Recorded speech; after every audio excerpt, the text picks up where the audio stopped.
Hi, I'm Patricia Marshall Harris, and welcome to Dishing with Patricia. As a food, nutrition, and healthy lifestyle consultant, I believe food is our medicine. As the host of Dishing with Patricia, I also believe in connecting with notable guests who would dish about themselves, local events, community topics, and of course, food. Today, I'm pleased to introduce my featured guest, Catherine Hicks. Kathy is the publisher of the Philadelphia Sunday Sun newspaper. With 20 years of experience in marketing and public relations, she not only reports the news, but she is also a newsmaker. As the president of the Philadelphia branch of the NAACP, she is committed to carrying on the legacy of one of the oldest civil rights organizations. So let's get started. Tell me how you got involved with the Sunday Sun. We know that you are the publisher, but tell us how you got started on this journey. Okay.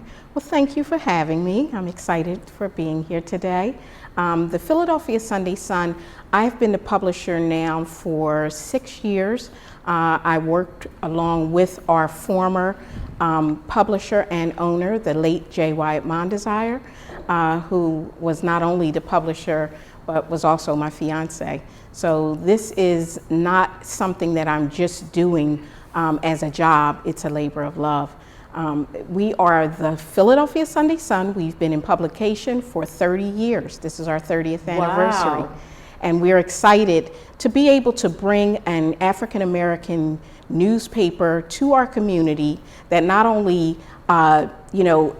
talks about the things that are happening in our communities, the news that's around the world, but we try to highlight different things that you don't see on mainstream media. Correct. That you won't find in certain other publications that don't really reflect, what our background in our is. Community, in the Yes, local community. Absolutely. What do you have planned for your 30th anniversary? Well, we're looking now into doing, we've been talking about a number of things. We are definitely going to highlight it with a gala, but some type of music event as well.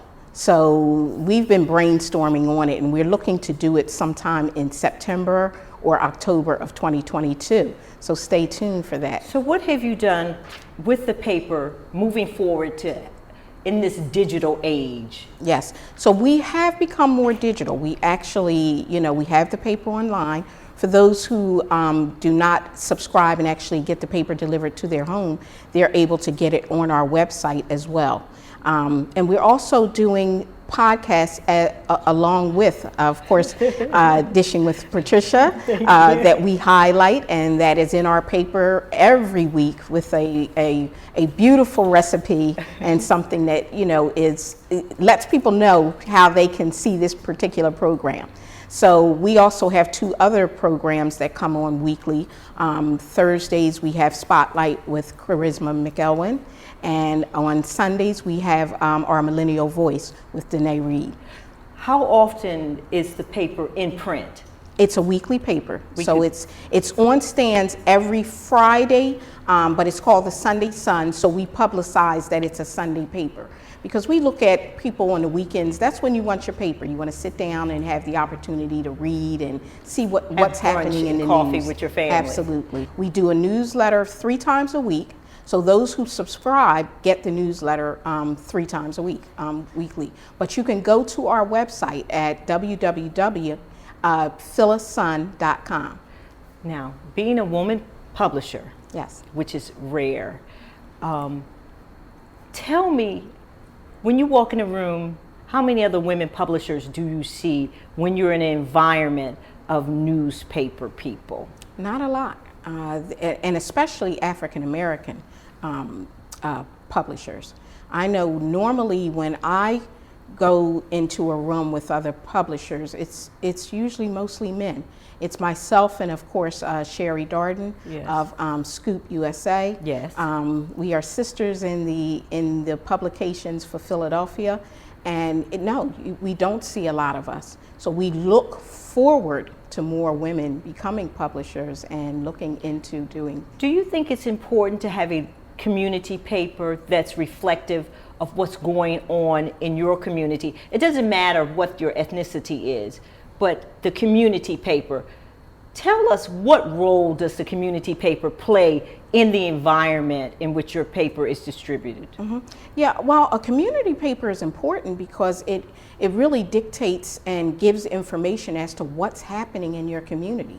So, you know, there is news, sometimes a new store or a new organization that opens up. The community papers are usually the ones that cover it. You may see things on news, on TV, on mainstream, on your phones, but that's instant news. A lot of times you can go back to it with a newspaper because it's a story that's printed. So even if you don't get to read it or see it at that opportunity, you have a chance to go back because it's in print. So tell me something that is important that people should know, why community papers should be in existence, why we should support them, and why it will help us moving forward.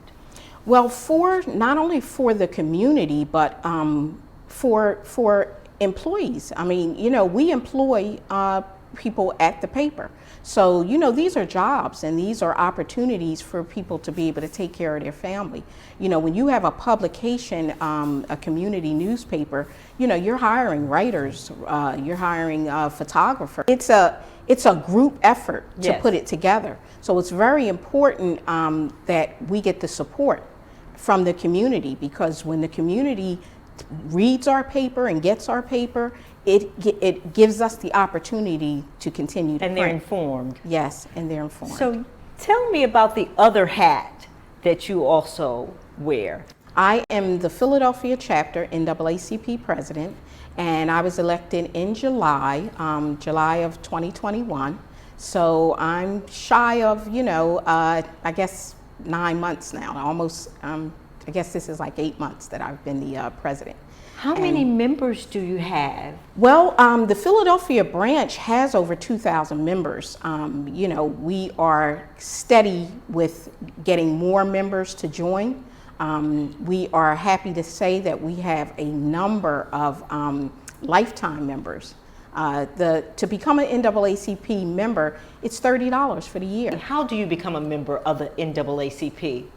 So you can go online, you can go to naacpphillybranch.org, or you can come into our office, because our office is open 3 days a week. We're open from Tuesday to Thursday from 10 a.m. to 3 p.m.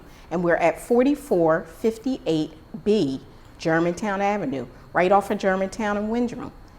Or you can even go on the national website as well. Okay. And so, I mean, there's a number of ways that you can join. So once you become a member, can you volunteer to help? Absolutely, and that's what we want. You need volunteers? We want volunteers. We want you to be a part of the branch. We know that the NAACP has been around over 100 years. What has changed from then to now, the needs that the NAACP needs to address for its members, for its community, for Black people? Is there a big difference from then to now?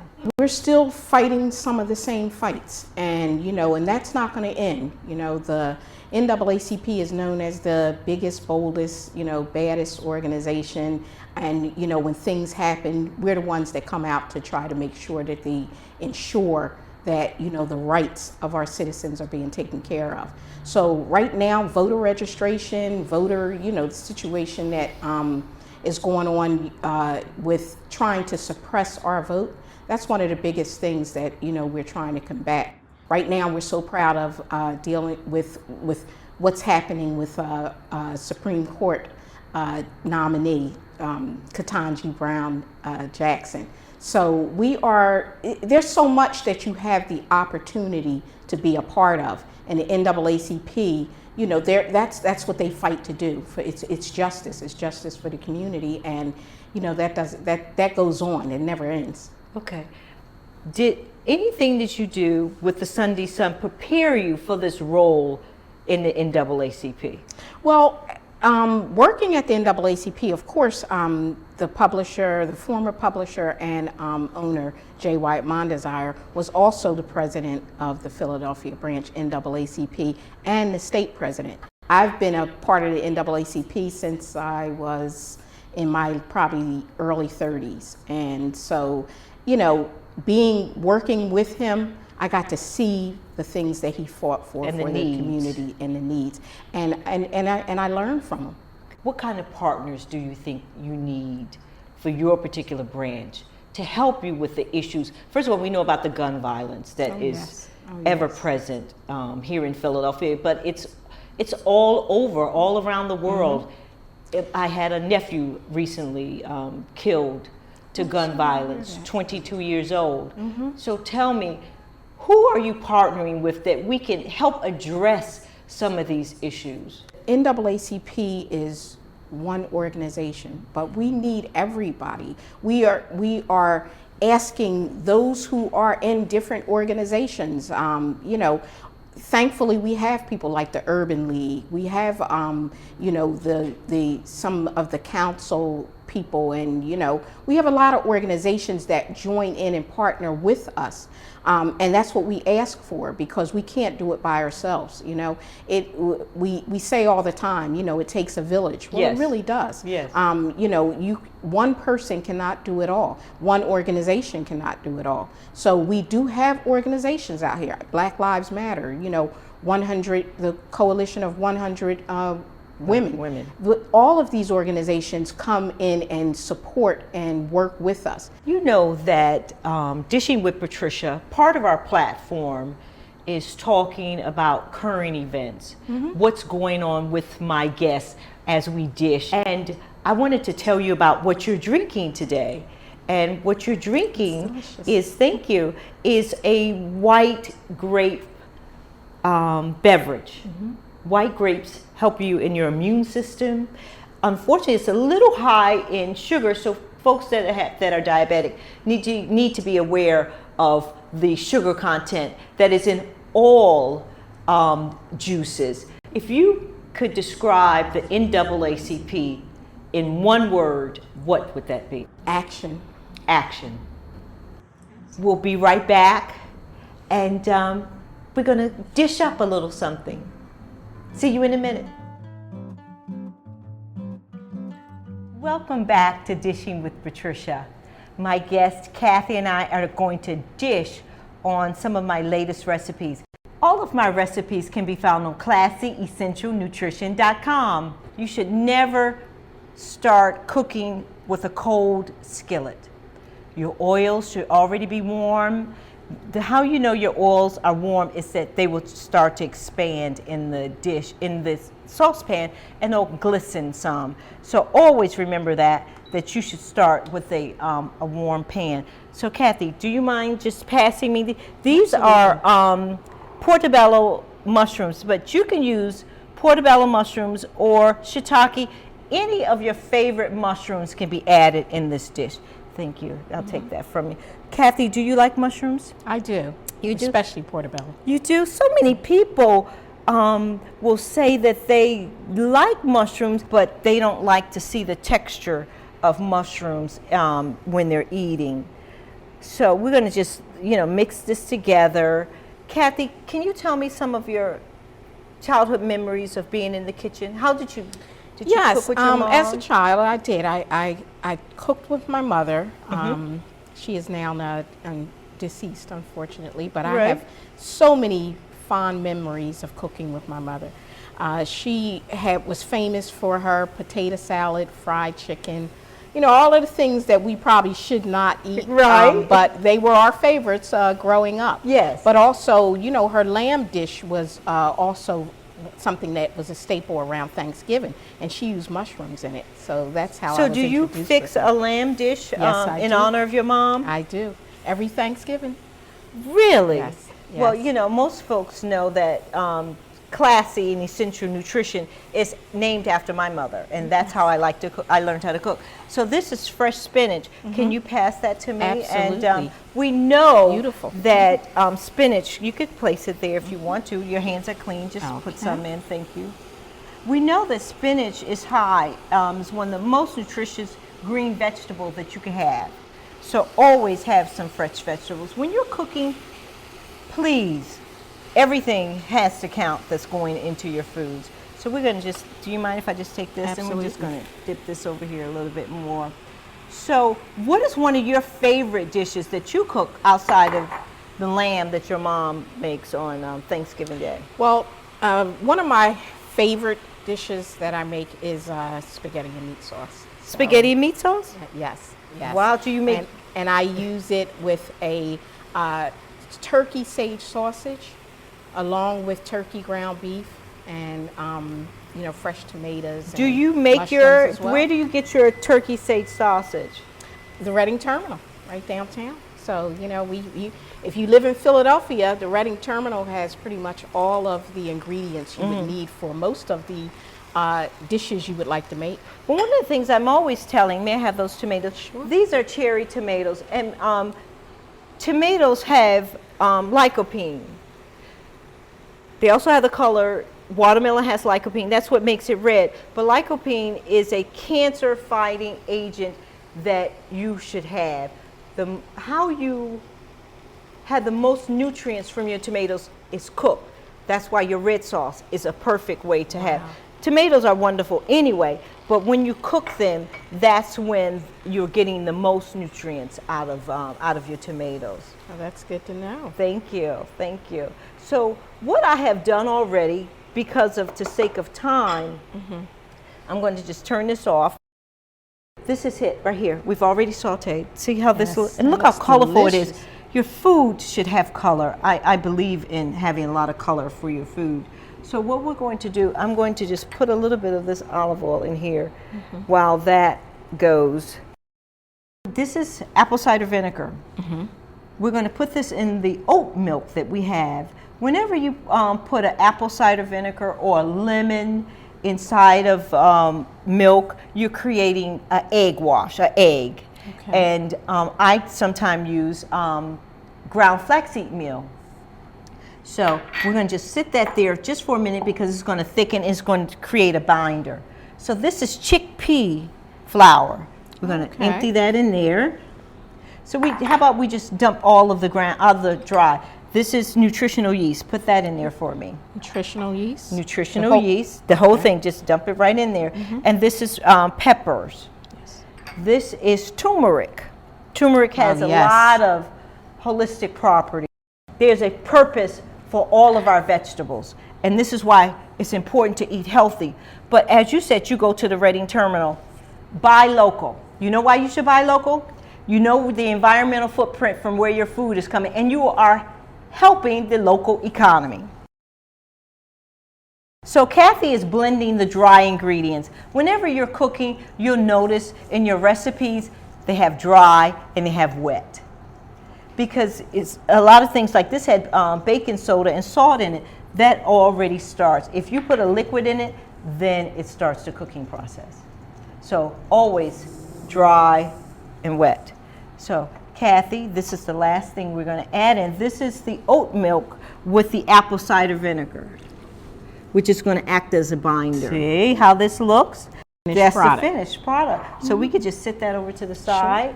Sure. And what I'm going to do here is we're going to pour it in a bowl that has a little measuring spout on it that allows us to pour this in. And just like when you're making pancakes, just let it sit there and let it do its work. On an average night, what are you cooking? I'm a salad person, so on an average night, it's right now, especially because of the pandemic, and I think that everybody that was home may have put on some extra pounds, that unwanted pounds. So right now I've been on more of a protein and a salad and protein type diet. So, are you making your own salad dressings? No. Right from the grocery store. But there's nothing wrong with that. So most of you know that I do, on occasion, buy pre-made dressings. Make your own dressings. it will wake up your food. And I would be interested in making my own salad dressings at home. So They're easy. On my website, I have salad dressings. Yeah. But the basis of a good salad dressing is a good oil. But we're going to put these vegetables in, and then I'll fold it over. I'll still be able to flip it. It's really, chickpeas have a lot of protein. You were talking about you were doing proteins. See how a plate just came out of nowhere? Just give it 1 second. If you're at home and you're making an omelet and you don't want the middle of it to be too wet, what I suggest you do is just put a top on it and allow it to rise. That way the cooking process will let the inner parts of your omelet to continue to cook without burning the outside of it. I have one of these already made. I'm going to show it to you, but I'm going to serve you this one because this is hot. Yes, this is hot. This is how it will look. wow, that's delicious looking. Yes. While Kathy is tasting this dish, we're going to take a moment and I'm going to introduce you to my next recipe. Welcome back. We're going to dish with our second recipe. I'm going to introduce you to some roasted squash and multicolored potatoes to have with your omelet tomorrow, okay? So I'm going to just pass this to you. Just dump it in the bowl. That is some squash. Here's a bowl here, please. Here are some sweet potatoes. Yeah. Here is some red potatoes and yellow Yukons too. When you're cooking with colored potatoes and you have purple potatoes, sometimes they will bleed onto the other colors. So sometimes when I'm cooking them out, I will start the others first. Yes, it's beautiful. Thank you. And this is a sweet onion, Vidalia. A red onion, which has a lot of holistic properties. Most of our foods have a story behind it about nutrition. There you go.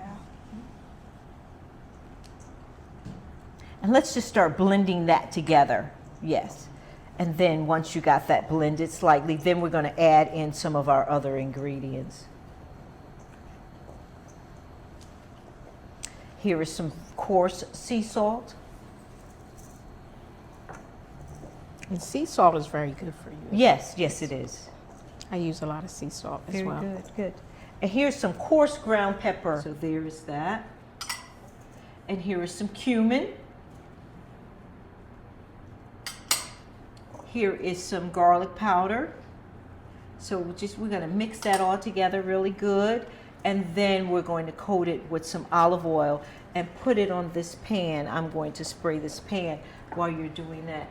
Kathy, do you often cook breakfast in the morning? Do you have time to do that with your busy day? I don't. So normally, an omelet is the quickest. It's a treat. So it is, and it's something that I usually make in the morning with spinach, and yours did not have any meat in it, and I must say it had as much flavor as the ones that I do with meat. Oh, good. So I'm fine with making it that way. Okay.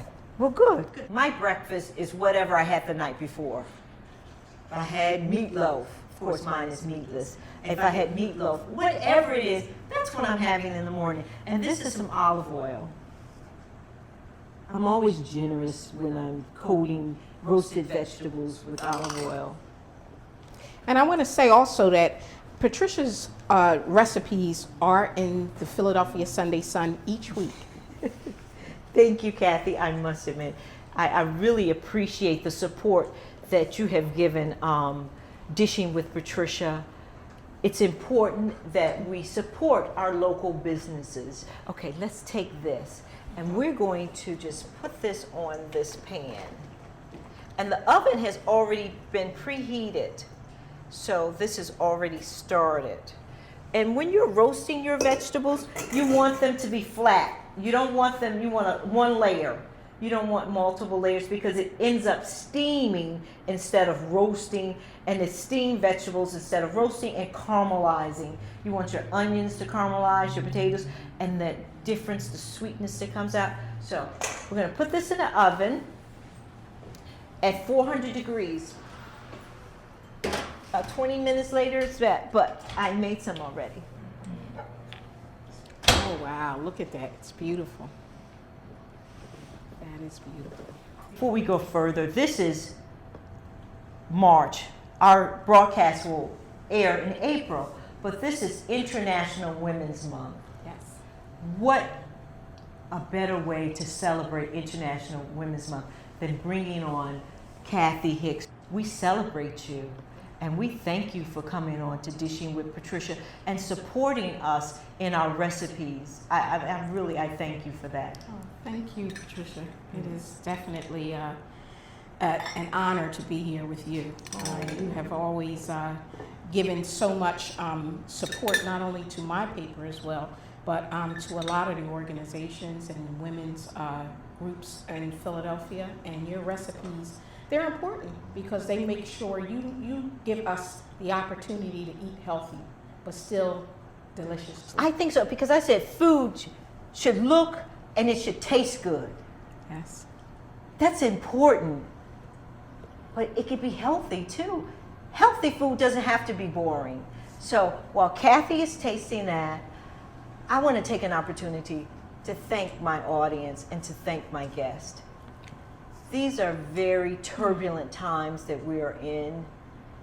We have to stick together as a community. I thank all of my followers.